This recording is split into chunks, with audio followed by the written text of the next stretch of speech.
Isaías, livro do profeta Isaías, no capítulo 53. Nós vamos ler todo esse capítulo. Amém. Amém? Amém. 53.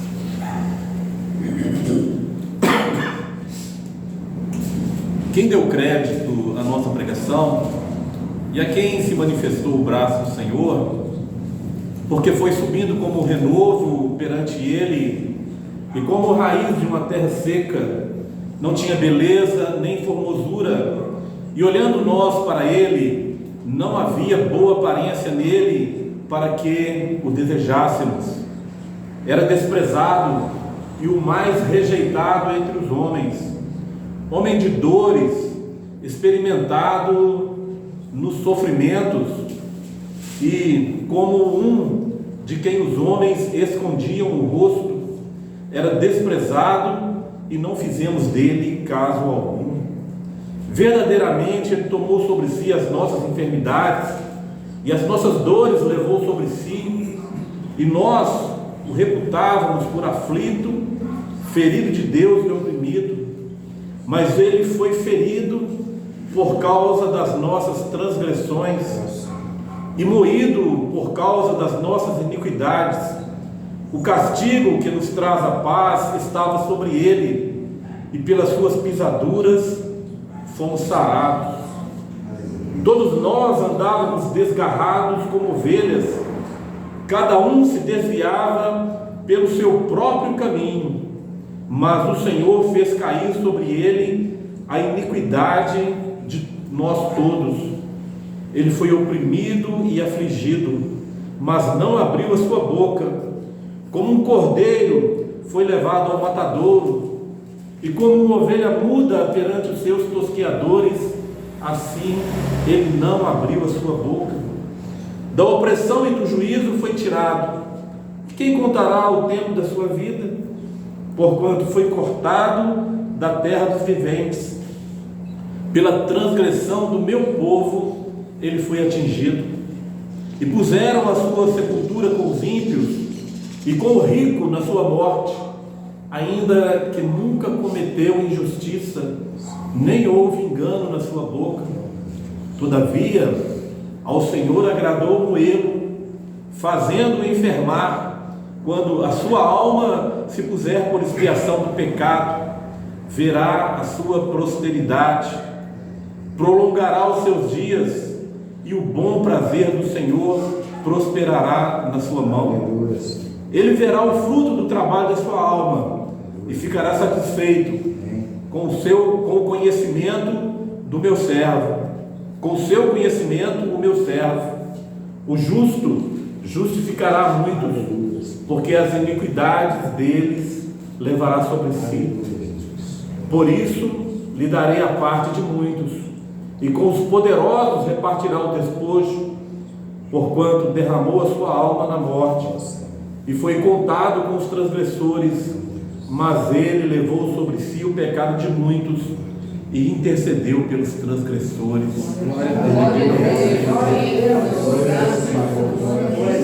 Senhor Deus, te louvamos, ó Pai, por esse sacrifício bendito. Te damos glórias a Deus, te damos graças, Senhor, pela vida do Senhor Jesus, pelo seu sacrifício. Ó Deus, agora em que estamos diante da tua palavra, Senhor, vem falar no nosso coração, Senhor, vem visitar a nossa alma. Ó Deus, confronta, Senhor, o nosso pecado. Senhor, nos exorta, Senhor, nos corrige, ó Deus, de acordo com a necessidade de cada um. Nós suplicamos a Ti no nome do Senhor Jesus. Amém. Amém. Glória a Deus. Glória a Deus. Os irmãos podem se sentar. Nós lemos um texto que fala a respeito do sofrimento do Senhor Jesus pelas nossas vidas. O texto começa dizendo a respeito da incredulidade de muitos, da desconfiança.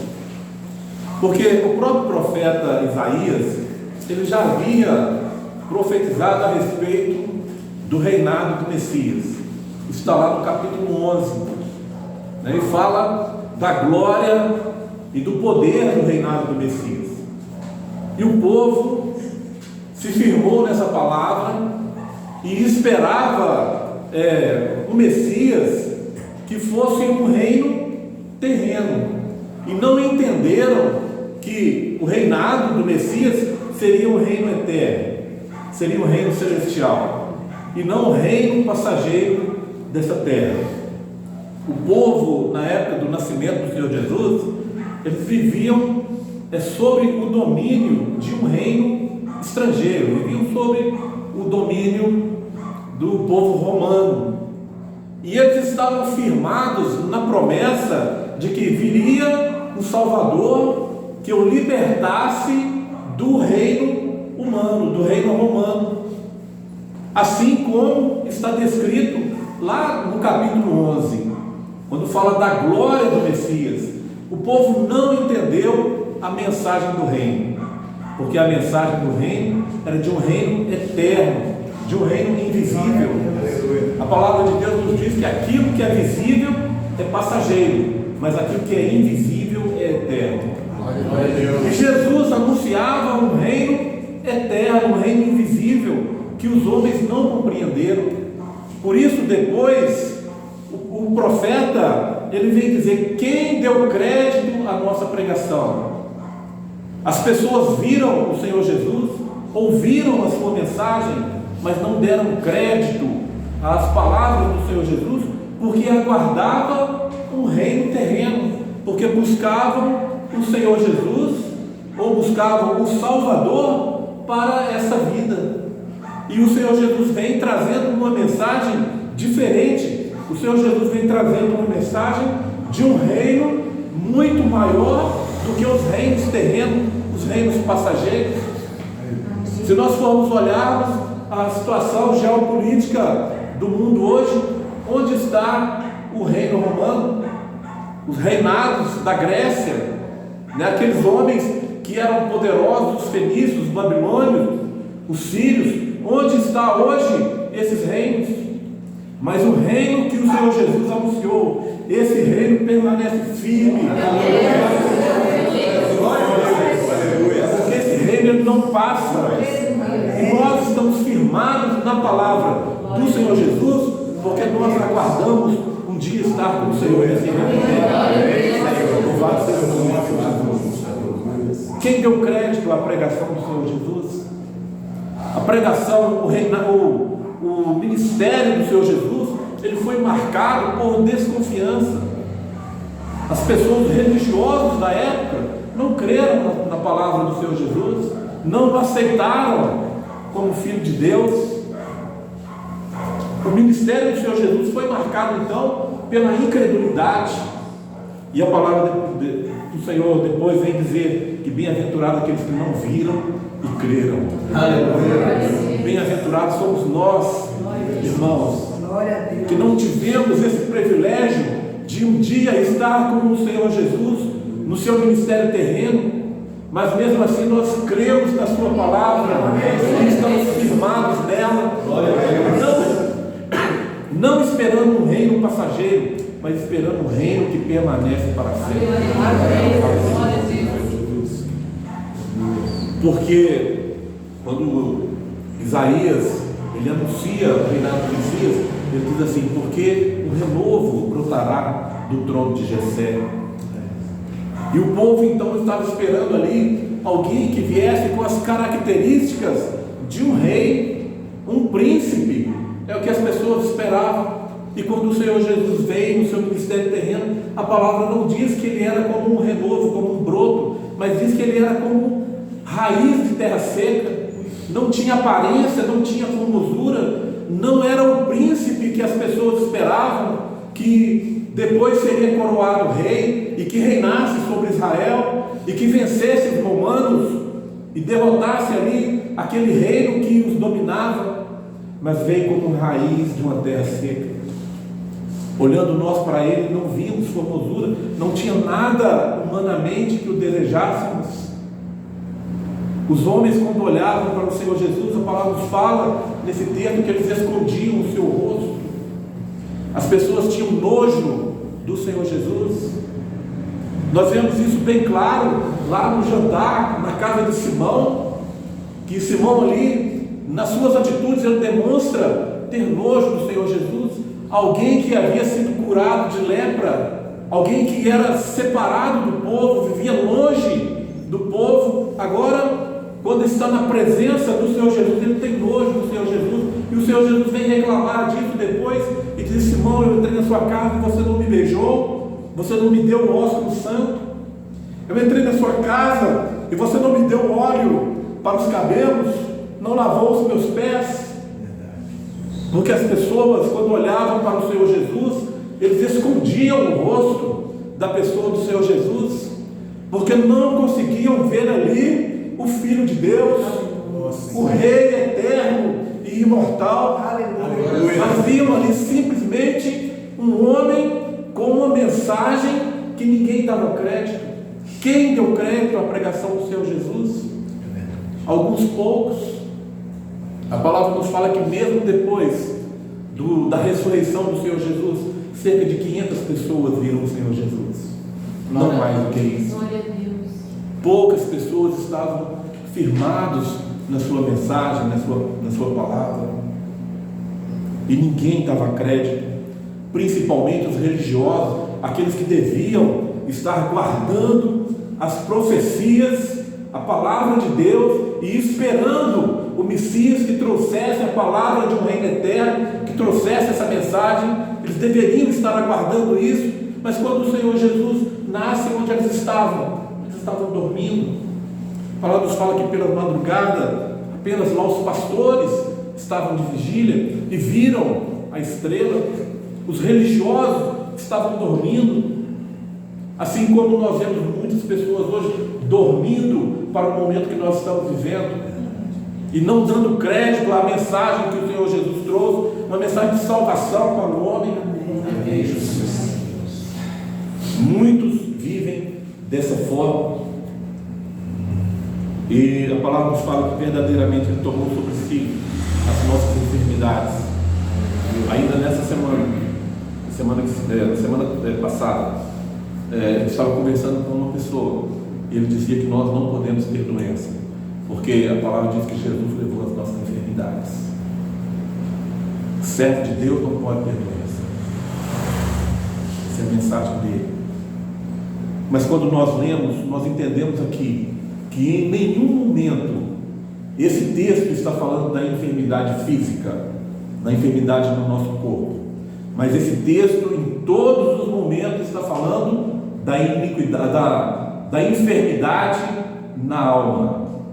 O texto diz assim: verdadeiramente Ele tomou sobre si as nossas enfermidades e as nossas dores levou sobre si, e nós o reputávamos por aflito, ferido de Deus e oprimido. Aí vem o contraditório, mas, e eu costumo dizer, quando a frase tem a palavra mas, o porém no meio, o que nos importa é o que está depois do mas, depois do porém.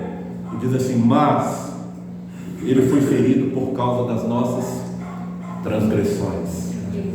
Então qual foi a enfermidade que o Senhor Jesus levou sobre si? O pecado do homem, que é a pior das enfermidades na vida do ser humano.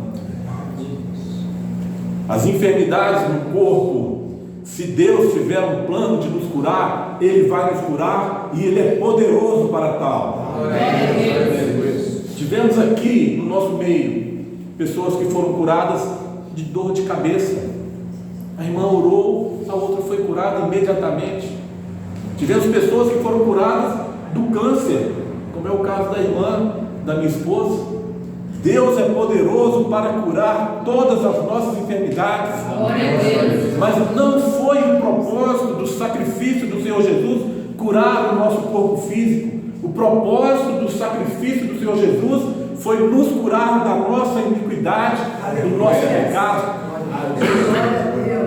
Nos curar do nosso pecado. Ele foi ferido pelas nossas transgressões, pelo nosso desvio da vontade de Deus, das leis de Deus. Por isso o Senhor Jesus foi ferido.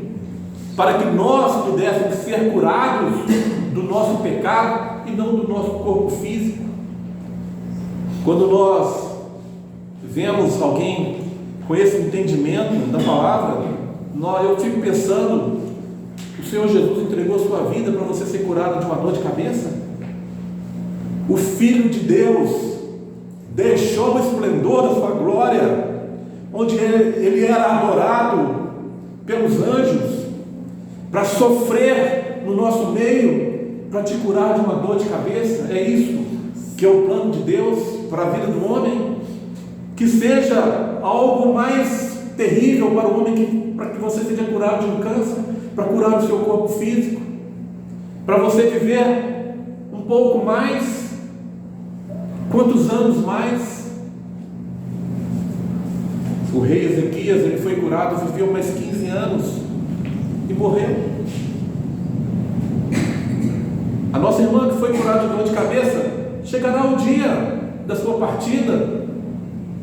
A outra que foi curada do câncer, chegará o dia da sua partida.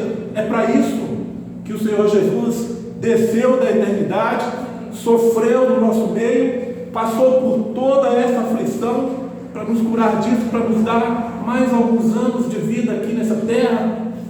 De forma nenhuma o Senhor Jesus, ele desceu para nos dar vida eterna. Esse é o plano de Deus para a vida do homem. O Senhor Jesus deixou o esplendor da sua glória para vir sofrer como homem, para trazer essa mensagem para nós, para que um dia nós pudéssemos estar com Ele eternamente. Quem contará os dias da sua vida? É o que o texto aqui faz essa pergunta. Os dias da vida do Senhor Jesus são eternos. E também aqueles que estão firmados no Senhor Jesus, que morreram para o pecado, que morreram para esse mundo com o Senhor Jesus, foi com Ele crucificado, também com Ele há de ressuscitar e viverá eternamente. Quem contará os dias da vida da igreja? Quem contará os nossos dias? Os nossos dias serão eternos lá no nosso Deus. Mas Ele foi ferido por causa dos nossos pecados. Todos nós andávamos desgarrados como ovelhas. Em outro momento, a palavra fala que Deus, olhando da eternidade, nos viu como ovelhas que não têm pastor. Meus irmãos, a ovelha é um animal que tem algumas características que se assemelham à característica do servo de Deus. Por isso o Senhor nos compara como ovelhas. Lá no Salmo 23, o Senhor é meu pastor. Nós precisamos ser ovelhas do Senhor. Amém. Muitas vezes nós citamos esse salmo, o Senhor é meu pastor, mas nós não queremos ser ovelhas do Senhor. Nós queremos ser bodes, né? Cada um do seu lado. A palavra nos fala que, olhando Deus para a humanidade, Ele viu como ovelhas que não tem pastor. Meus irmãos, nós somos dependentes do Senhor Jesus. A ovelha, ela é completamente dependente do seu pastor. Completamente dependente. A visão da ovelha, ela é muito curta, ela enxerga muito pouco à frente. Então os perigos do caminho ela não consegue ver. E é comum as ovelhas, quando o pastor se descuida um pouco, as ovelhas caírem em um precipício, as ovelhas se embaraçarem, né, com os arbustos, com as coisas do caminho. O pastor, ele precisa estar sempre guiando o seu rebanho. E é isso que o Senhor Jesus tem feito com a sua igreja. Amém. Nós somos dependentes do Senhor, porque nós não temos uma visão do futuro. Glória a Deus. Mas Deus sabe todas as coisas. Amém. Por isso Deus então nos compara com ovelhas. É aquele que é completamente dependente do seu pastor para essa caminhada. Se nós quisermos andarmos pela nossa própria vista, nós vamos nos perder neste caminho. Nós vamos cair no precipício. Amém. Mas a palavra diz que nós não andamos por vista, nós andamos por fé. Glória a Deus. Bendito seja o nome do Senhor Jesus. Glória a Deus. Aleluias. Nós reputávamos como aflito, ferido de Deus e oprimido. Era isso que o povo via quando o Senhor Jesus estava sendo açoitado, passando ali pelo martírio. Quando ele carregava a sua cruz, as pessoas olhavam e viam ali um maldito. As pessoas viam um oprimido, dizendo: Deus está fazendo justiça sobre ele, porque ele se colocou como filho de Deus. E as pessoas viam que Deus estava oprimindo o Senhor Jesus naquele momento, e não entendia que o Senhor Jesus estava passando por tudo aquilo porque sobre ele estava o nosso pecado, as nossas transgressões, nossa iniquidade estavam sobre ele. E o Senhor Jesus, então, ele no seu caminho, levando a cruz, carregando não somente a cruz, mas também carregando o meu pecado e o seu, muito mais pesado que a cruz que o Senhor Jesus levava. O nosso pecado esmagou o Senhor Jesus. Quando nós vemos o Senhor Jesus ali no Gólgota e ele começa a suar gotas de sangue, é porque o meu pecado estava sobre ele, esmagando o Senhor naquele momento. Oh Pai, ele levou sobre si não as nossas enfermidades físicas, mas ele levou sobre si as nossas iniquidades, nosso pecado. Todavia, ao Senhor agradou o moê-lo, fazendo-o enfermar. Meus irmãos, o profeta Abacuque, ele vai falar a respeito de Deus. Ele diz assim: tu és tão puro de olhos que não podes contemplar o mal. O profeta Abacuque falando, constatando a respeito de Deus: tu és tão puro de olhos que não podes contemplar o mal e a opressão. E mais abaixo, o profeta Abacuque ele vai dizer: mas Deus se agradou de tratar e de trazer justiça aos ímpios. E aqui nós vemos essa expressão também da mesma forma e colocado no mesmo contexto: ao Senhor agradou o moê-lo, fazendo-o enfermar. Tu és tão puro de olhos que não podes contemplar o mal.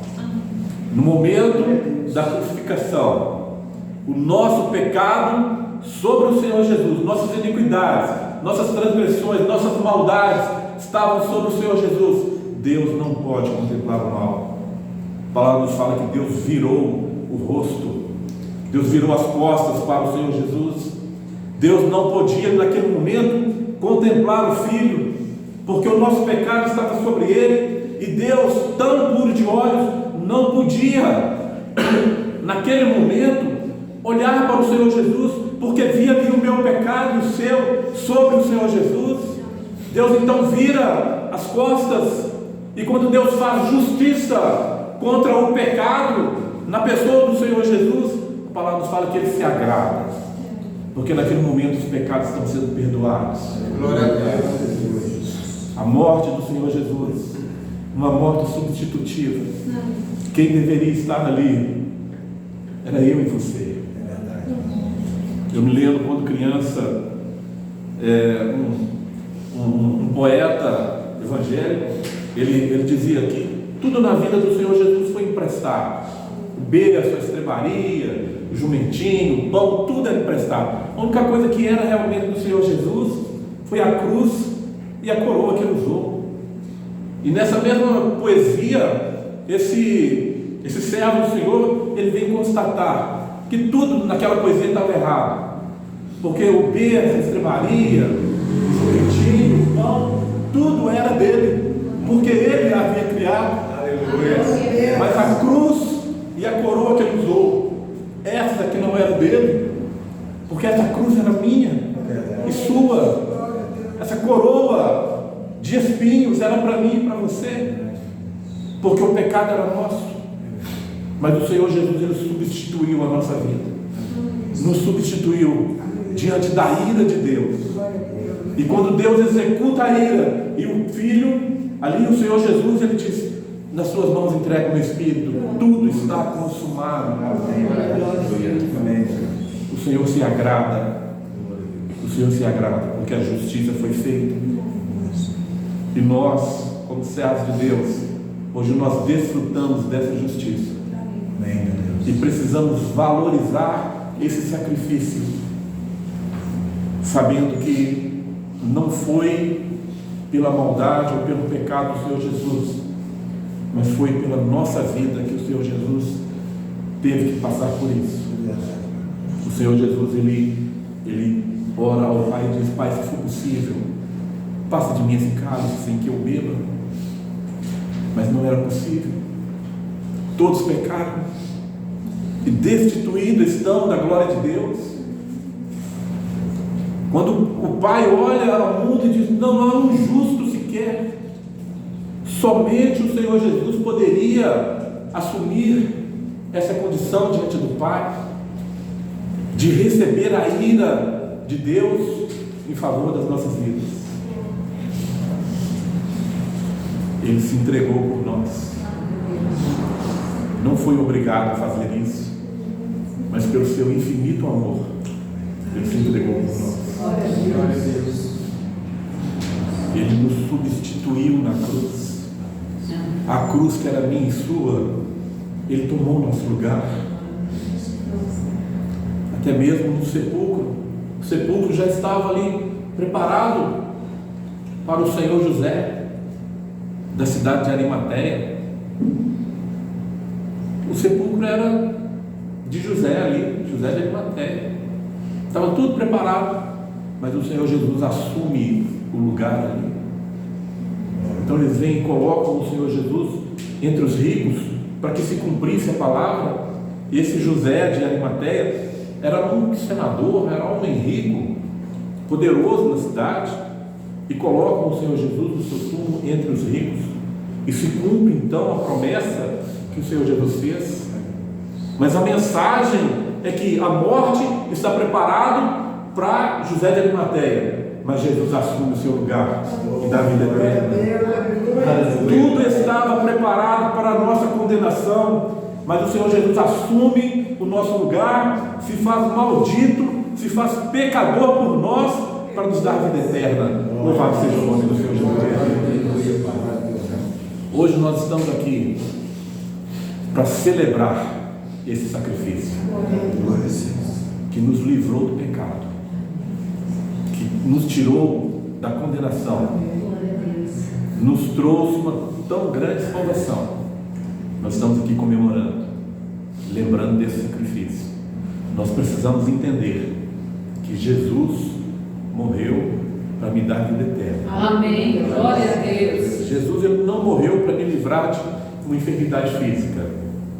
Se for o plano de Deus, Deus vai me dar essa bênção. Louvado seja o nome do Senhor. Se não for o plano de Deus, pelo menos que esse sacrifício, eu possa reconhecer que esse sacrifício é capaz de perdoar todo o meu pecado e me levar novamente à presença de Deus. Esse é o plano de salvação de Deus. Nada pega o nosso Deus de surpresa. Quando Deus fundou o mundo, já esse plano estava determinado. Tudo já estava determinado. E o grande plano de Deus é esse: que você creia no Filho de Deus. Que cada um de nós possamos dar crédito a essa pregação. Não fazer como os religiosos da época. Nenhum deles deram crédito à mensagem do Senhor Jesus. Mas Deus, Ele espera de nós que nós venhamos crer no seu Filho para herdar a salvação. Bendito seja o nome do Senhor Jesus.